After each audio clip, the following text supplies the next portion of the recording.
ओम नमः शिवाय। मैं पंडित अनूप मिश्रा आपका स्वागत करता हूं अपने इस YouTube चैनल में। दर्शकों, आज का हमारा विषय अत्यंत संक्षिप्त है।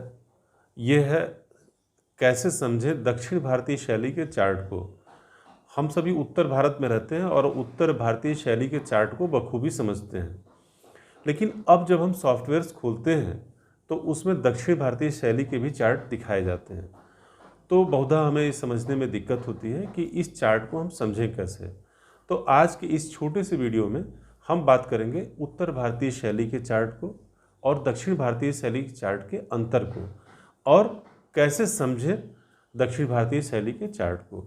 ये विषय जितना एक सामान्य दर्शक के लिए आवश्यक है, उतना ही ये हमारे ज्योतिषी मित्रों के लिए भी आवश्यक है, क्योंकि अब वो सॉफ्टवेयर से जब भी देखते हैं तो उनको दक्षिण भारतीय शैली के चार्ट तो दिख ही जाते हैं। और दर्शकों, मुझको पूरा विश्वास है कि आज के इस वीडियो को देखने के बाद आप दक्षिण भारतीय शैली के चार्ट को एकदम आसानी से समझ पाएंगे।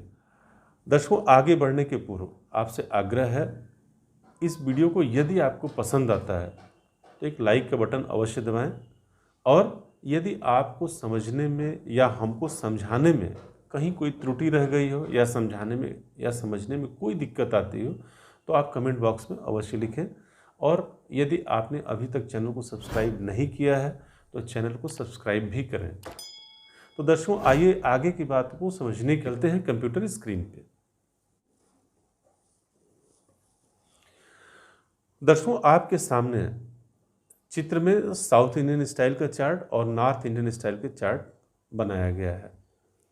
अब इसके अंतर को आप ध्यान से समझें।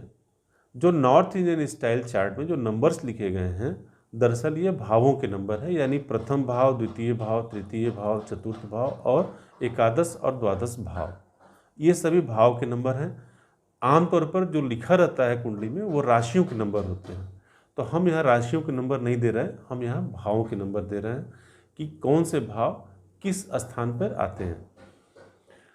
अब आप साउथ इंडियन स्टाइल में ध्यान से देखें, यहाँ पर भाव फिक्स्ड नहीं है, जैसा कि उत्तर भारतीय शैली में भाव फिक्स्ड हैं कि जहाँ पर 1 लिखा हुआ यहाँ पर प्रथम भाव होगा, और जहाँ पर 4 लिखा गया वहाँ चतुर्थ भाव होगा, जहाँ 9 लिखा गया वहाँ नवम भाव है, और जहाँ 12 लिखा गया वहाँ द्वादश भाव है। लेकिन साउथ इंडियन स्टाइल में ऐसा नहीं है, यहाँ पर राशियाँ फिक्स्ड होती हैं, यानी जहाँ पर मेष राशि लिखी गई है मेष राशि वहीं पे लिखी जाएगी, और जहाँ पर कुंभ राशि लिखी गई है वहाँ पर कुंभ राशि लिखा जाएगा, और जहाँ मीन राशि लिखा गया है वहाँ पर मीन राशि ही लिखा जाएगा।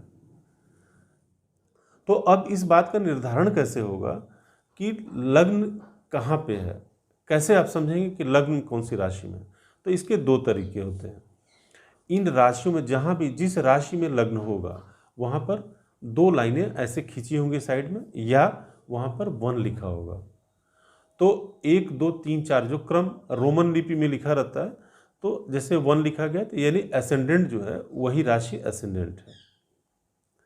और नॉर्थ इंडियन स्टाइल में अब यहाँ पर तो मैंने भाव के नंबर लिखे हैं, आगे जब आप पत्रिका देखेंगे तो यहाँ भाव के नंबर की जगह पर राशियों के नंबर लिखे होते हैं। जैसे उदाहरण के लिए, यदि वृश्चिक लग्न है तो दक्षिण भारतीय शैली में जहाँ पर वृश्चिक लिखा गया है वहाँ पर फर्स्ट लिखा होगा या एसेंडेंट लिखा होगा या लाइन खींची होगी।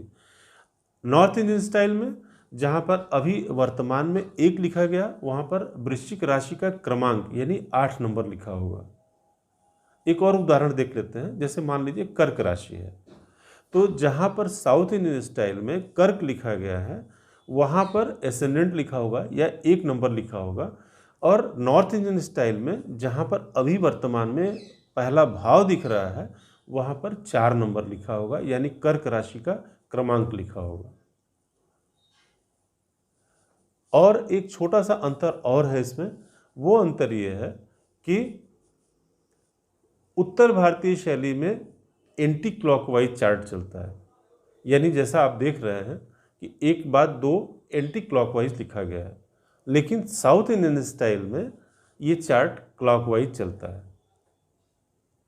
तो दर्शकों, कुछ छोटे से अंतर हैं, अगर आप इस अंतर को समझ लेंगे तो शायद दक्षिण भारतीय शैली का चार्ट आपको उत्तर भारतीय शैली से भी आसान लगेगा।